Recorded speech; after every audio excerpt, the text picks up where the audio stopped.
yathā na toyato bhinnaṃ tarangāḥ phenabudbudāḥ ātmano na tathā bhinnaṃ viśvamātmavinirgatam.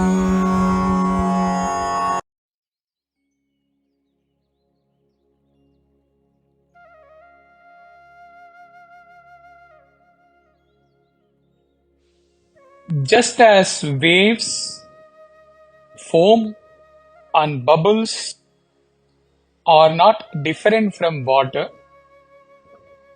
so the universe, streaming forth from one's self,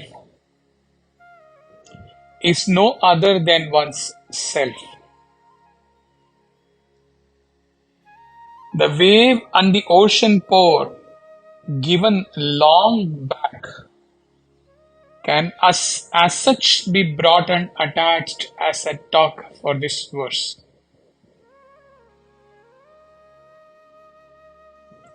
Anyone who listens to this talk and have the wave and ocean talk still with them can share the same in the group.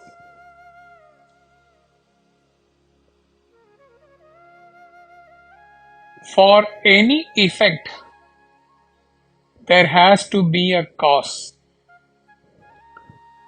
The effect is not different from the cause, though apparently it may appear in a different form. Okay. These two aspects of cause and effect we will carry through while we progress.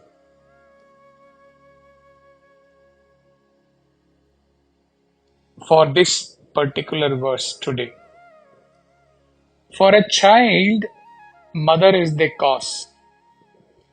Child may appear different from its mother in appearance, but the child has been formed within the mother's womb,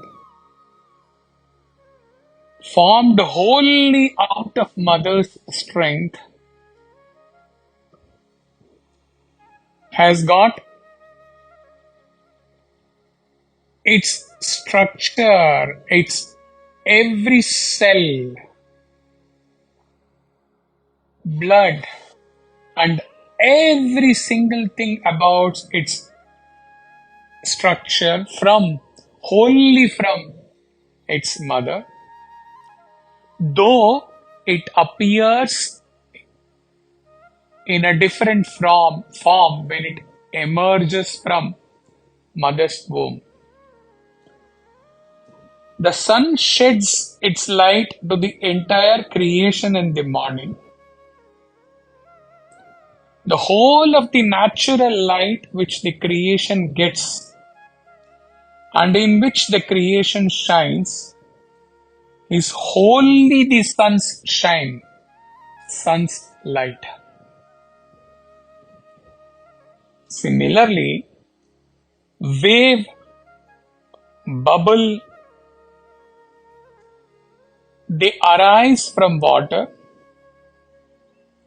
appear as different from water, like the child appears different from mother.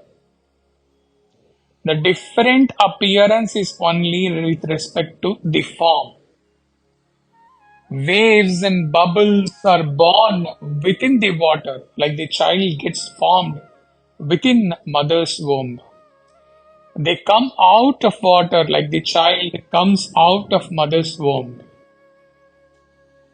They appear different from the water like the child appears different from the water, from mother. Up to here, the child and mother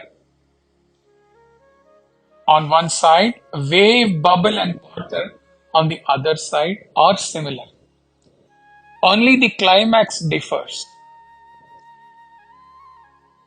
Finally, the waves and the bubble go back and merge in the water and exist as not different from the water.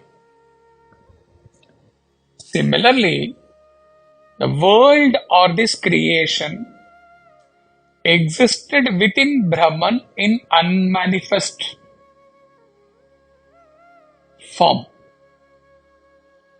Brahman is the cause for the creation. The effect is this creation.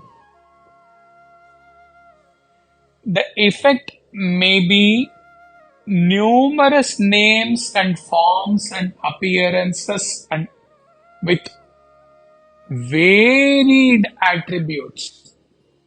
Yet, the effect is no different from the cause. Brahman, in spirit, in essence, though, as matter, they look different.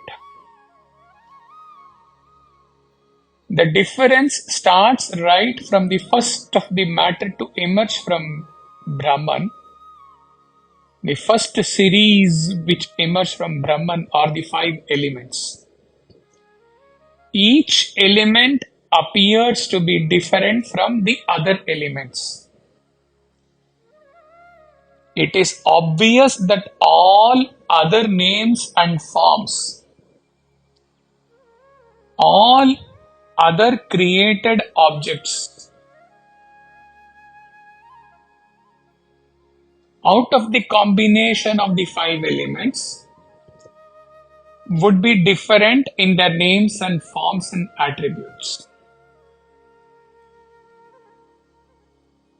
But the creation is caused by, illumined by one essence, Brahman, and therefore the entire creation with its manifold appearances, manifold diversity, is not different from Brahman in essence. This can be directly experienced by a meditator when he withdraws himself from the creation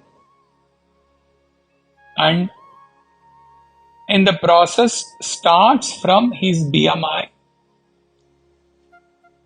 level, leaves his BMI in the meditation and rises above his name, form, attributes, and finally in the climax of meditation exists as that undivided pure self, ātmano or Brahman. On coming out of the meditation, he is aware that every bit of himself is nothing but the same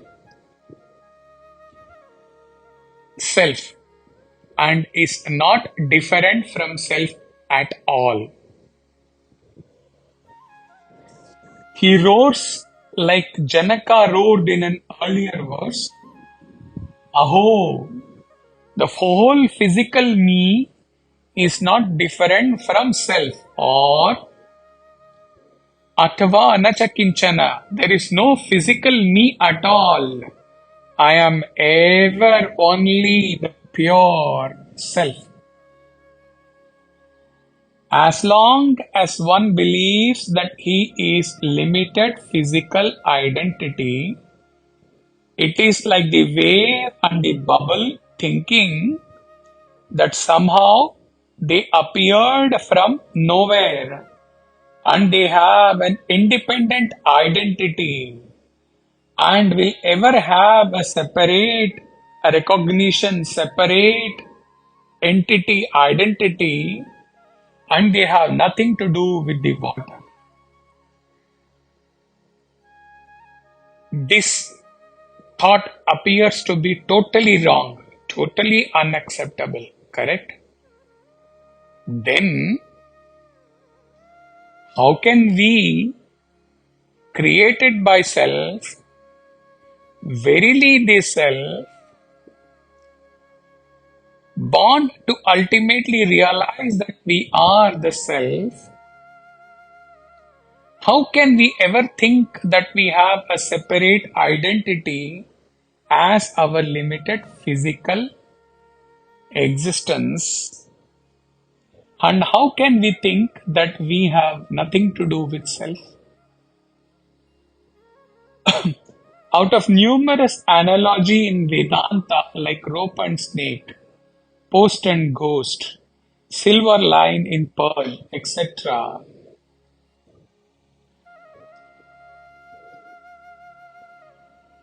this wave and water analogy is the most striking one. Silver line in shell, not pearl.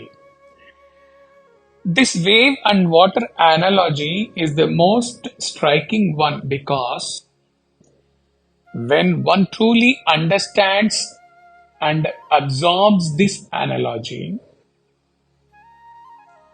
absorbs this brief talk, and just goes and stands on a seashore and observes the waves and the bubble arising, existing for some time and then merging back into the water, one can immediately, instantly, fully relate this scene to their own emerging as a limited body, and then can relate to their physical existence and almost certainly relate and believe the source from where one emerged and to which one would emerge ultimately when one realizes that I am the pure self.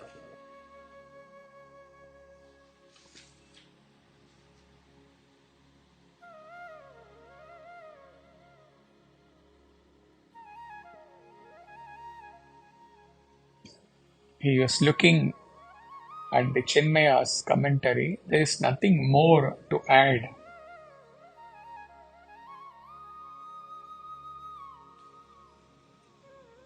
Hari Om Tat Sat.